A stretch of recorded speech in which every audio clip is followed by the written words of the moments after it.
You are listening to the Central Indiana Sports Report's Daily Report, episode number 229.1, our daily update on high school, college, and professional sports news in Central Indiana, with a little bit of major national sports news, anything that may be of interest to Central Indiana sports fans.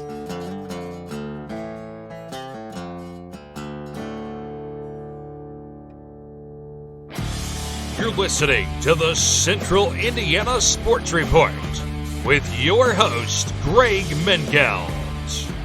Usain, give it up. Cryer, 6 seconds, 5 seconds, sharp. He won't, he can't touch it. He can't. 1 second. And it's over. Florida's back on top of the college basketball world. Championship madness. It's a great day to be a Gator. It was indeed a great day to be a Gator. Good morning, good afternoon, or good evening. Whenever you've chosen to listen to the Central Indiana Sports Report, thank you so much for spending part of your day with us. Today is April 8th, 2025. It's a Tuesday. That means it's another day for the Central Indiana Sports Report. I'm your host, Greg Mengelt, and I love Central Indiana sports. Today I'm at Madison Grant High School. Producer Susie is in the control room at headquarters in Jeffersonville. Coming up, a new NCAA tournament champion has been crowned, plus a handful of local varsity softball and baseball games, including Elwood's and Madison Grant season openers in baseball. And both IU baseball and softball were looking for Big Ten sweeps on Monday. Plus, we will look ahead to a busy Tuesday. But first, this is the segment of the podcast where I ask you to please go to our YouTube page and subscribe. Mock draft special. Later today and this week, we'll have our Final Four report and our IU report with Grant Schaus. The Hoosiers basketball team continues to add to their roster. We will also have Will Rutherford's 5 questions that need answers later this week. On Wednesday afternoon, we will release our Elwood Panthers Spring Sports Media Day segment. What a fantastic Final Four it was in San Antonio Saturday and Monday. And now it's Indy's turn.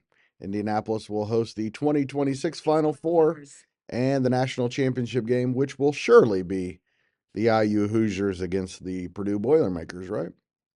In next year's tournament, everyone will be attempting to dethrone the Florida Gators, who capped an amazing NCAA tournament run with a come-from-behind 65-63 win over Houston on Monday night in the Alamo Dome. Houston led most of the first half and held a 48-42 advantage with 11 minutes left. After Florida's 6-0 run tied the game, neither team led by more than 3 points the rest of the night. LJ Cryer's tip-in with 2:29 left gave the Cougars a 62-60 lead. Then the Gators hit 5 clutch free throws down the stretch, including the tiebreakers from Elijah Martin with 19 seconds remaining that made it 65-63. Houston then failed to get off a shot in the final seconds. Will Richard had 18 points and 8 rebounds to help the Gators to their 3rd national championship overall and their first in 18 years. Alex Condon had 12 points and 7 rebounds, and tournament MVP Walter Clayton Jr. 11 points, 7 assists, and 5 boards. Cryer, who started his career at Baylor, led the Cougars with 19 points. Neither team shot well, both under 40%. However, the difference was the Gators made 17 of their 21 free throw attempts, while the Cougars were 9 for 14. Congrats to my mother-in-law, Barb, for winning the McLaughlin Family Bracket World Championship for the 4th time in the last 5 years and her 5th ever. No one has ever won it more than twice, going back to the early 2000s. In the way too early top 25 published Tuesday morning, Houston is number 1 and Purdue is number 2, followed by Louisville, UConn, Michigan, Kentucky, Arkansas, Duke, St. John's, and UCLA. Florida is number 19. Sports Illustrated says Purdue is the team to beat in 2026. Congratulations again to Florida Gator fans. Luke Gilman and Dylan Martin combined on a 2-hit shutout, and the Madison Grant offense produced 10 runs, on 8 hits as the Argyles opened their season with a 10-0 victory over Westdell. Levi Nelson went 2 for 3 with a couple of runs and a couple of RBIs. Chad Lamb also went 2 for 3 and scored a run and drove one in. Trip Aisley also drove in a couple of runs. Of course, Madison Grant is coming off its first regional championship in program history. Second year Madison Grant head coach John Walters said the 10-0 win was a good way for his team to start. Was definitely a great start to the season, having, the guys hit the field after, a couple of weeks of practice. And offensively, I thought we showed exactly where we left off this year, how good we can be offensively. And then on the mound, stellar outing for Luke Gilman to rise above the occasion and give us 3 solid innings of shutout ball, and then ultimately hand it over to our freshman Dylan Martin to shut it down so we could get out of there with a good win. Madison Grant is back in action Wednesday when they go to Sheridan, which starts the season Tuesday. Westdell is at Anderson Prep Tuesday as the Warriors look for their first win. Eastern won its first game of the season, blanking Elwood 12-0. Colin Lever and Bracken Jetty had the hits for the Panthers. Elwood's game at Union, scheduled for Tuesday, has been moved to Thursday. Eastern is now 1-1 and hosts Oak Hill on Tuesday. And Pendleton Heights game at Newcastle has been moved to Friday at 5:30. Also, the Oak Hill Athletic Department announced Monday that the Golden Eagles baseball team will host Anderson Friday at 5:30, a late add to the schedule. To high school softball, Haley Schwederman, Jalen Likens, and Brenna Rubel all drove in 3 runs, and Jay County beat rival Blackford 10-0 Monday in Portland. The Bruins will look for their first win Wednesday at South Adams. Maddie Young allowed just 1 hit, and Centerville topped Cowan 4-1 Monday. Young struck out 16 of the 24 Blackhawks she faced in the win. Young overcame a strong pitching performance from Cowan from Savannah Bowling and Savannah Hall's solo home run in the first inning. Hall's home run ended up being the Blackhawks' only hit of the game. Haven Walter and Lily Day had 3 hits apiece for Centerville.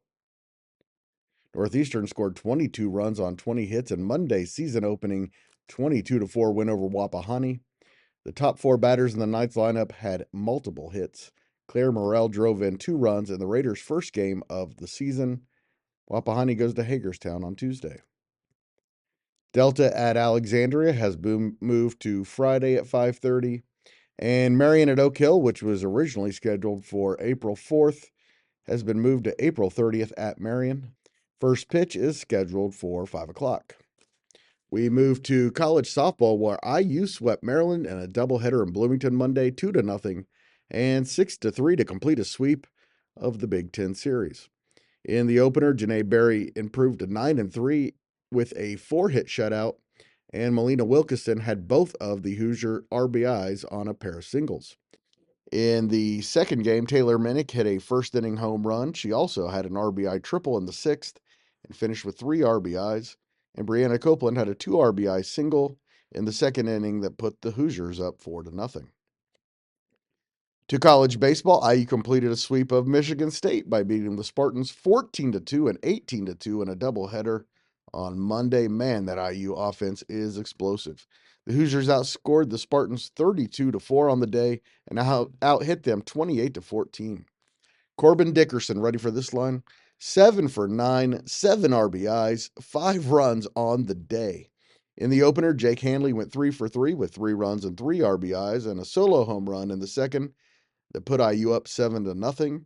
In game 2, Tyler Cerny was 2 for 3 with 2 runs and 3 driven in. And Devin Taylor, Dickerson, and Hanley each scored 3 times. IU is 18-14 overall, 9-6 in the Big Ten. They host Ball State on Tuesday at 6. Just a couple of news and notes from around Central Indiana. Potential IU target and former Lawrence Central star Nigel Pack announced he's transferring to Oklahoma. Pack has played his previous seasons at Kansas State and Miami. Ball State landed former Iowa State forward Caden Fish.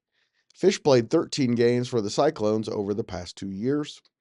New Pal star point guard Moses Haynes announced he will play basketball IU Kokomo beginning next winter.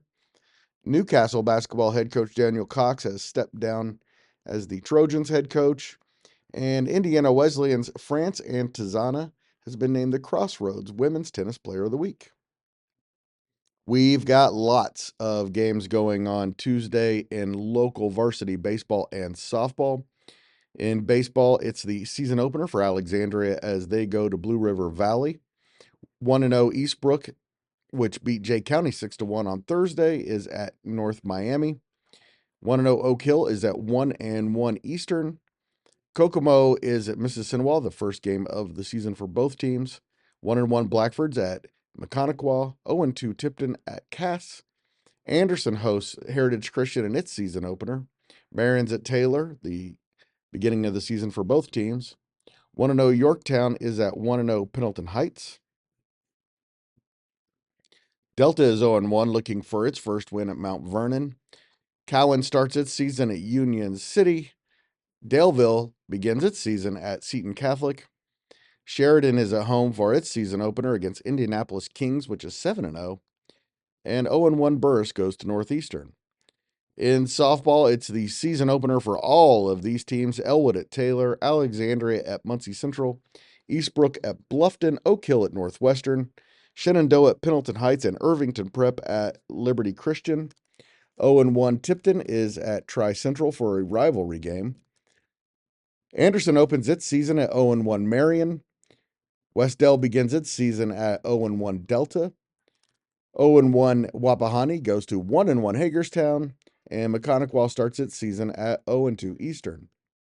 In track and field, a three-way meet at Westdell involves Elwood and Monroe Central. Taylor and Eastern go to Tipton.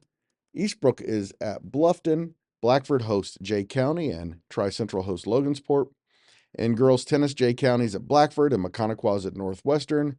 And in golf, Madison Grant starts its season at Marion at 5 o'clock at the Marion Elks. Of course, all of this is dependent on the weather.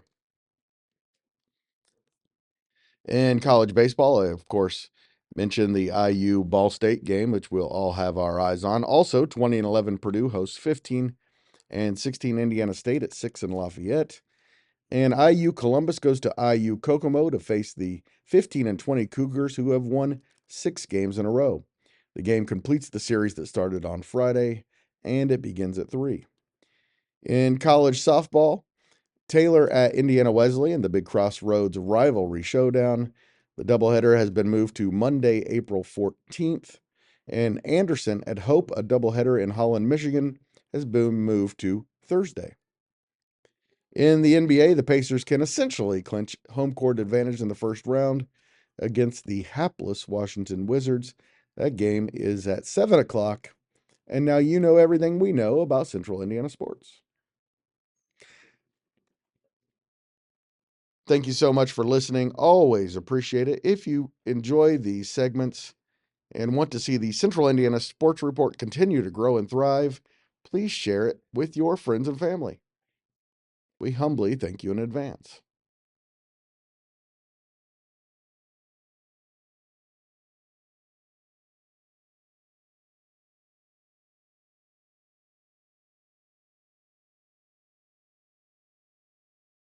The Central Indiana Sports Report is a product of ITG Media. And I love Susie.